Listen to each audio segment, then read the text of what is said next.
So, we often see chemical substances used as a way to cope with stress, anxiety, or trauma. But is escaping the pain through dependency truly the answer? Let's find out today on Joy Without Justification, the podcast.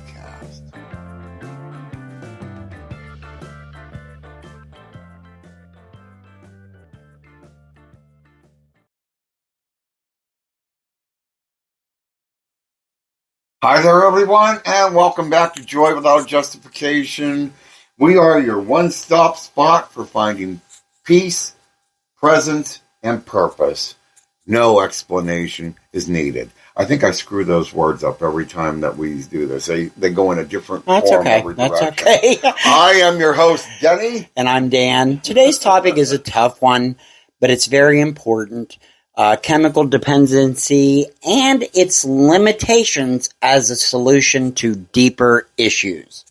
So, Dan, let me just ask you, what is your feeling on chemical dependency? Whether it's, because there's different forms of dependency. You've got alcoholism or you've got drug use. Mm-hmm. What is your feeling on this?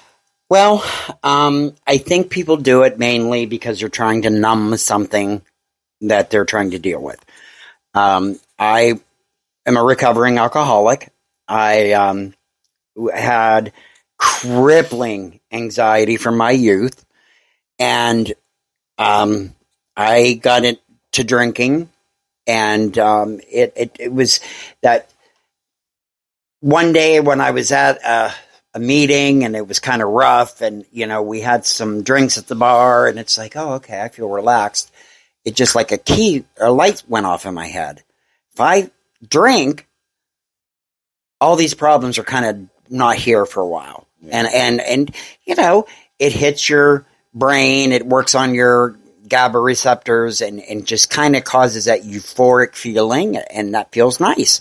So when problems arise, or situations get a little rough, whether it's in your mind or in real life, people like me would use alcohol to numb it. But that opens up the door to a myriad of other issues, of course. Yeah. Well, chemical dependency, I mean, you have to admit, it can actually become more of a barrier than it is healing.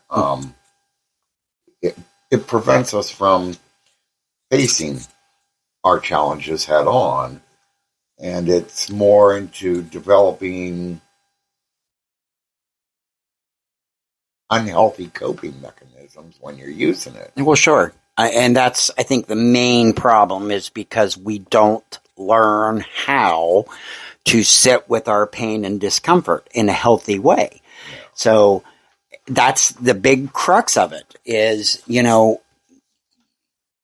just don't learn. It's something that it's not a skill set that is taught from our youth as we grow up. And it's an easy, quick escape. But what it does is it causes a bunch of other problems, Not only do you have the hangovers and the headaches and the nausea and all those other things, your problems just are over here growing more monstrous because you're not really sitting and dealing with them. It could cause even some financial problems. Oh, because, absolutely. It's expensive. If you are,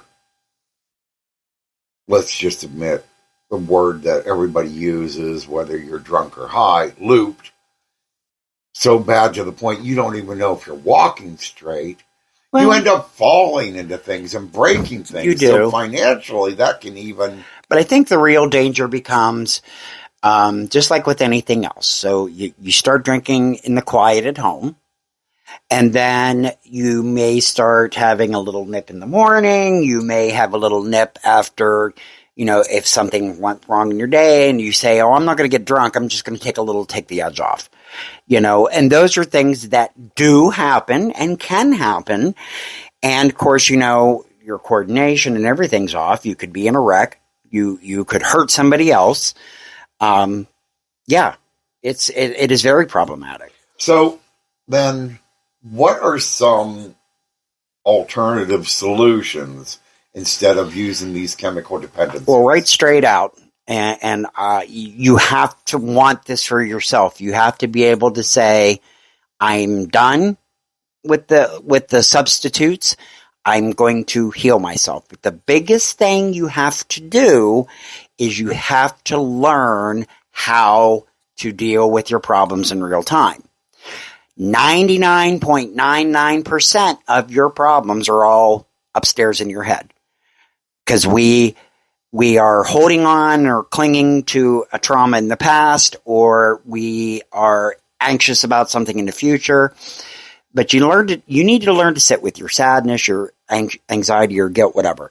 But therapy can be a very powerful tool for unpacking those kinds of traumas and to develop other coping mechanisms, for sure. That's probably step one, I would say. Yeah. Now, I know with you, though, and not that you didn't do the therapy part, but one of the things that I've noticed is definitely that has helped and works with you is your mindfulness practices, your meditations. You nightly, every night at 8 o'clock or 7:30, 7:30 strikes you. But you meditate, and that does seem to help you manage with your stress and to stay present in the moment. Sure. It does, because meditation does a couple things. So a lot of people think it's just, you just do that and your anxiety goes away. Meditation actually teaches you how to live in the present moment. So first and foremost, it doesn't teach you to hide from your feelings. It teaches you to deal with them. So, anxiety isn't about clearing your mind and all that stuff that we think it is. It's about sitting there. It's about acknowledging the anxiety, but you don't label it. So what we tend to do is we tend to think of our emotions in terms of good or bad. So anxiety, we just assume is bad, or anger is bad. They're not bad in and of themselves. They serve a purpose. So when you're meditating and you feel anxious, you kind of just let yourself know, I'm anxious. And then you just let it fade off like a cloud. And any thoughts and emotions that are there, you just kind of let them rise and dissolve on their own. And if your mind starts to wander, you just pull yourself back into the present. But what that does is it teaches you to just sit with it, acknowledge it, and then move on from it. It's teaching you not to detach to outcomes, so that these problems really, you start to see that most of them were created in your own mind. And you also start to work with the fact that life has a flow, and it's just going to do what it's going to do. You can't control it, so you might as well roll with it. So once you learn that some of the problems are in my head, you don't have those anymore, but you may go through a certain circumstance and you just weather the storm and get through it. So it's teaching you strength and confidence and stamina, and that is huge for anybody that's suffering any kind of trauma. So that's really what helped me the most. So let's do a little bit of mindfulness with people. We have been off and on not doing these in our podcasts, but being as how this one touches on such a hard issue that even you realized this was hard to deal with. But one of the things, like I said, that helped you was being so mindful. Mm-hmm. And part of that mindfulness is going through a positive affirmation.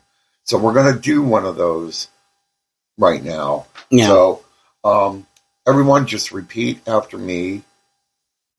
I am worthy of healing and happiness.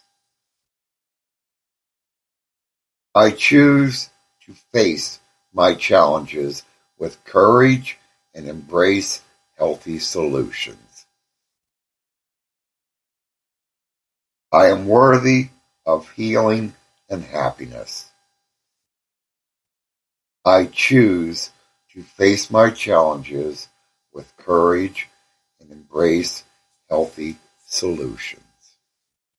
So, Yeah. Remember, overcoming any kind of dependency is a journey. It's not a destination. You need to be patient with yourself. You need to allow yourself grace when you make mistakes and just go, whoops, I'm starting over. Celebrate your progress. I mean, for me, when I quit drinking because it had such a hold on me, if I was able, and I was a night drinker mainly, but if I could go an hour without taking a drink, that's celebrating. Praise it. That's something a lot of people, and we've brought that up in a few other podcasts, people just need to start doing is celebrate your small moments. Absolutely. If you slip up and you realize you slip up, that's even a celebration. Yes. It's like, oh my God, I didn't mean to take that drink. Right. Absolutely. So celebrate these small Absolutely. moments. Also, seek help if you need it. Yeah. This is, don't try to do a journey alone. Get help. If you have someone in your life, be a support system to them. To me, the worst thing you can do to anybody is just to say you've got a problem and you need to stop and kind of scold them. They're doing that because they're escaping a life trauma anyway. I'm not saying baby them or give in to them. Certainly do not be codependent. You may have to separate yourself from them if they are causing you problems, but be a support system. Let them know, hey, I'm here for you. I will help you walk this road.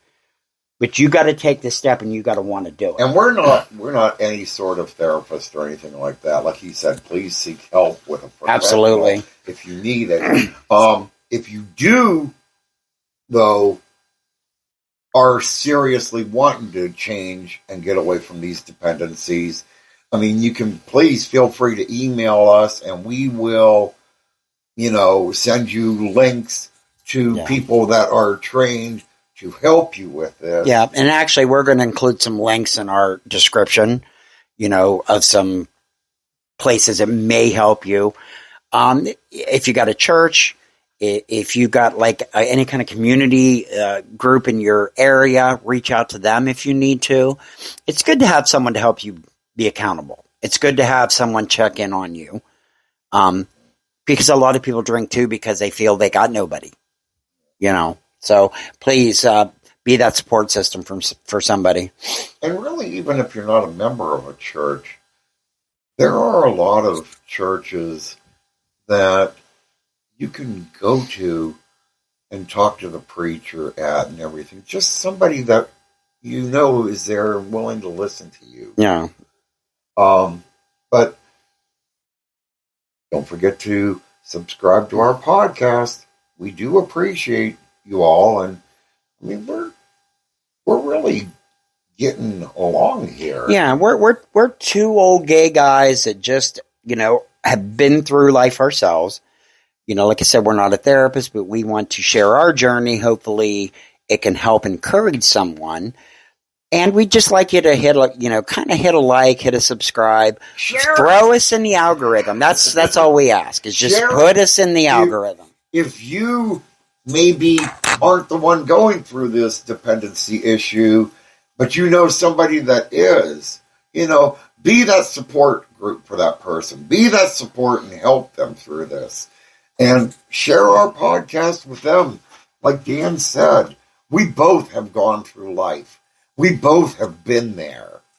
And, we